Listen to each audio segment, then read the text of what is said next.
Hello everyone. Disclaimer, I do have a cold, so I apologize if I sound a little goofy right now. Also, I want to apologize for how awkward this might be. If you know me, you probably know I've tried to make a few YouTube videos with my sister in the past. I don't think I'm very good at them. I'm not very good at talking in general, so me talking to a camera right now, I'm a little out of my comfort zone, not gonna lie, but I'm gonna do this, alright? Before we get started, vinyl of the day is Fine Line by the man himself, Harry Styles, one of my all-time favorite albums, and one of my biggest inspirations as well. But what is up? My name is KJ. I make some music. I've decided that since I have started putting my music out for the world to hear, I want to connect more with the people who are listening to my music. I feel weird saying fans, so I'm just gonna say for the people listening to my music. And I want to really dive into the process of my songwriting because people think it's really cool that I write songs. And so I want to share kind of my process for how I write my songs. Also, I do want to mention, sorry, people are walking around. I get nervous. Anyways, I do want to mention that I am only a singer-songwriter. I do not produce my music. If you don't know the difference, I'll explain it to you real quick. So what I do is I literally write the words, write the melody of how the song flows, how you sing it, right? That's what the melody is. And I also sing, so I record vocals. But producing is when you actually make the music that you hear with the song, right? I'm not gifted in that area. So, the producing part is a work in progress for me. But as of now, my dog is at my door. We're just gonna let her be. Unless she starts barking at me, then I'll let her in. So yeah, I just strictly write, and I absolutely love it so much. I've had the opportunity of working with a lot of amazing people, producers, artists, you name them. I love it so much, and I'm very, very blessed to be connected to the people that I'm connected to. I want to start this series of talking about the songs that I've released and kind of the process of how I wrote them and what they're about. So if you want to learn a little bit from me about my music, then keep on watching, all right? And subscribe so you can... My other dog is barking. And subscribe so you can know when I post about all my other songs. I'm sorry, I'm so bad at talking. Anyways, let's get on into this video. Alright, so if you do happen to listen to my music already and follow me on social media and all that, then you will know that I just released a song on the 21st of May, and I am absolutely obsessed with this song. It turned out so amazing. And the title of this song is called If You Need Me To. So if you haven't listened yet, go listen. I think you will like it. But if you have listened, thank you. It truly means the world to me for even one person to listen to one of my songs. It literally makes my day. So I guess I should say first that I got to work with michaellkepko, or Mike, on this song, and he is based out of Philadelphia. So amazing. I wish I lived there. So if you know me, you know that I live in Louisiana, and since he lives up in Philly, we were not able to work on this song together in the same room, right? I couldn't go to his studio and work, next to him on it. So we had to do it, long distance, which is a really cool process. And how we met was he found me on Instagram. He reached out. He was like, yo, I just heard your song, Hello. It's super dope. If you ever want to work, together on a song, I'm a producer, I can help you out. We exchanged digits, and he called me up the next day or two later, and we started talking about an idea that I had for a song. So at the time, the new Justin Bieber album, Justice, had just come out. So obsessed with it. Also, if you know me, you know that I love Justin Bieber. He is a huge inspiration. He's actually what got me into wanting to do music when I was younger. So shout out to Justin. Love you. I'm super obsessed with his new album, especially the song Ghost. Probably the best song Justin's ever made, if I'm being honest. I was super inspired by that song. And so, He was so into the idea. He was like, yes, I love the album. I love this, you know, the song Ghost. Let's go with it, you know. So I was like, all right, let me write a song first. Well, there's a few different ways that I start to write a song. The first one being, you know, sometimes I'm literally just walking around or trying to go to sleep and like lyrics will just come into my mind or a melody will just come into my mind. And if I'm like really into it and I think it's really good, then I'll write it down, you know, in my notes in my phone. And then another way is if I'm like wanting to write a song like right now, then I will either start, you know, with a verse, so the first verse, and just go in order, right? Or I may start with a chorus and like write the chorus first and then go back to the top and write, you know, from the first verse down. And then another way I like to write is I will think of a title first. Maybe it's one word or, you know, a little phrase or whatever, you know, write the title and it'll kind of give me an idea of what I want the entire song to be about. And so from the title, you know, I'll begin to write. And so obviously with this song, I hadn't written anything yet. I started with kind of an idea I had for the song already. And so I guess I'll go ahead and tell you what the song is about. I wrote the song about still caring for someone after you have, you know, broken up or, you know, grew apart, right? And it's from the point of view of the person that feels as though they don't really have the right to reach out to, you know, the other person anymore. You know, whether that be because maybe that person has moved on and you're trying to be respectful, or maybe you, I don't know, maybe you kind of ended on bad terms or something. Moral of the story, you could literally call me in the middle of the night saying that you're stuck on the side of the road. I'm gonna come help you out, you know. At the end of the day, right? Even if you don't talk a whole lot, you know, you still want that person to know like, hey, you know, I care about you. So yeah, that is what the song is about. Super sweet, I know, so sweet.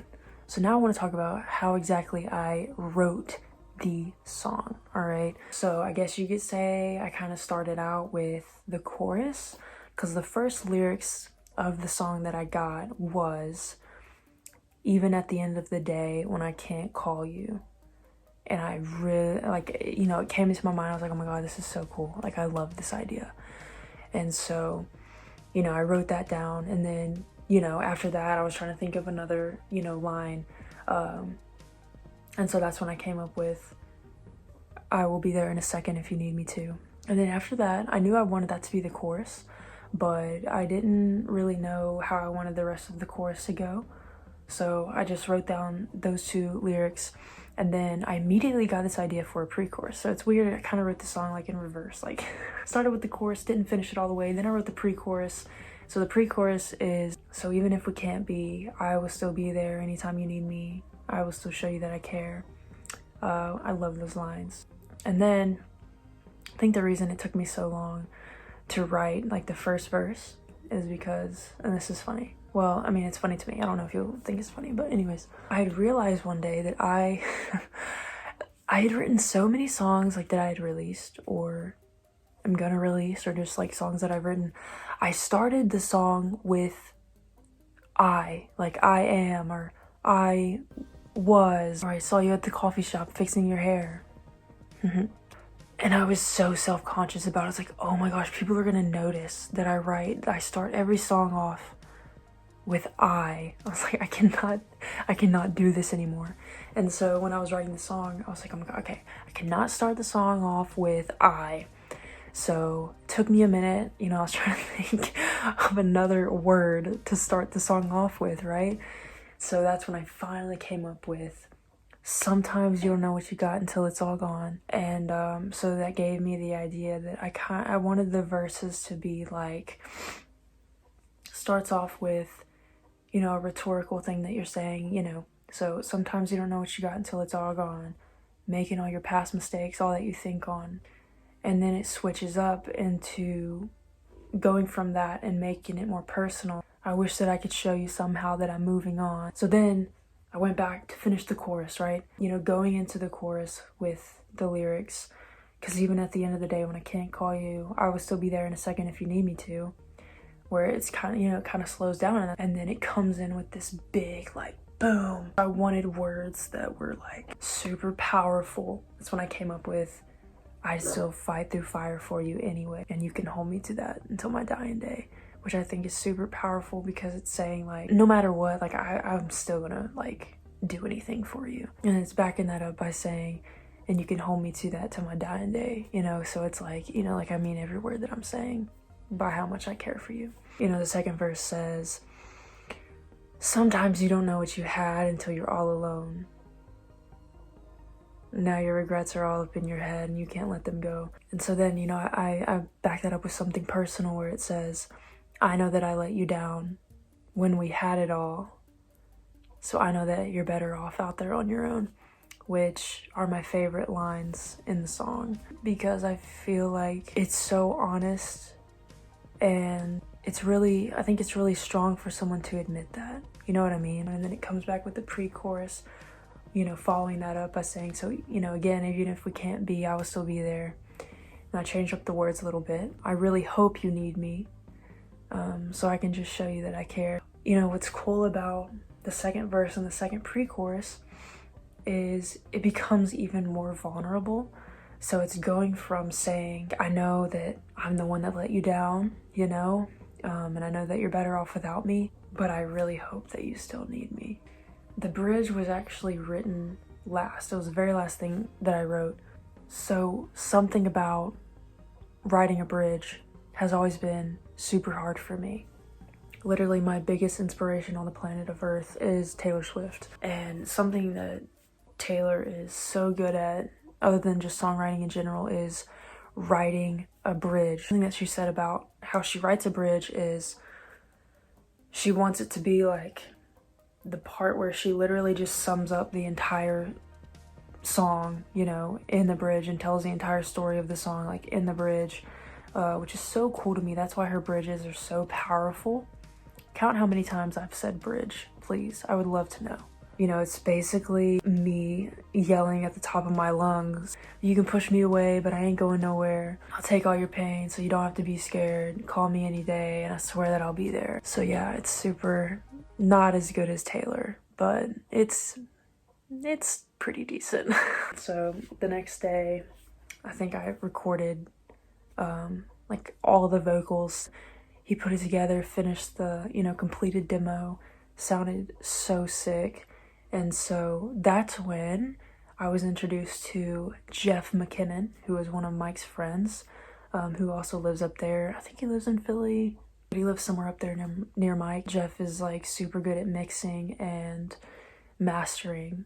So the final project that you hear, you know, on Spotify or Apple Music, you know, is what Jeff helped out with, right? He made sure all the volume levels were right and just turned out absolutely amazing. So these two guys, they just absolutely killed it. So shout out to michaellkepko and Jeff McKinnon on absolutely killing this track.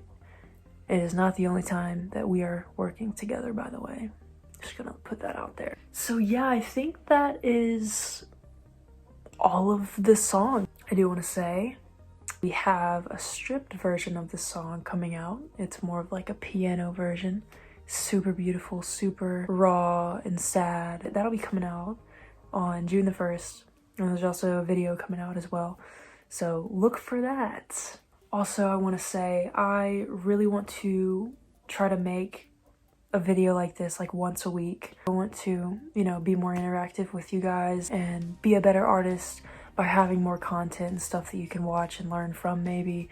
Or if you just want to know more about me and my life, here you go. So next week, I'll go ahead and tell you the song I'm going to be talking about is my first ever single that I released called Roses. I know it's a super popular one for a lot of people, and one of my all-time favorite songs I've ever written. So subscribe so you can be ready for that to come out. So before I go, I just want to say another thank you for watching this video, and if you happen to listen to my music, it literally means the world to me. Whether it's 1 or 10 or 100 people listening, like, it's crazy. I can't believe people, you know, would want to listen to my music. So if you are one of them, thank you so much. If you're not one of them, you could be. So you should go check out my Spotify, follow me on there, go to Apple Music, look me up. My artist name is kj.cunningham. And I promise you I'm coming out with a lot more music. I'm trying to release a song or two a month. Yeah, a lot of cool things are in the works, so I really cannot wait. Also, thanks again to Mike Kepko and Jeff McKinnon for helping me out on this song. It turned out absolutely amazing. Don't forget to subscribe to this. You can also follow me on all of my social media. I'll put the links down in the description.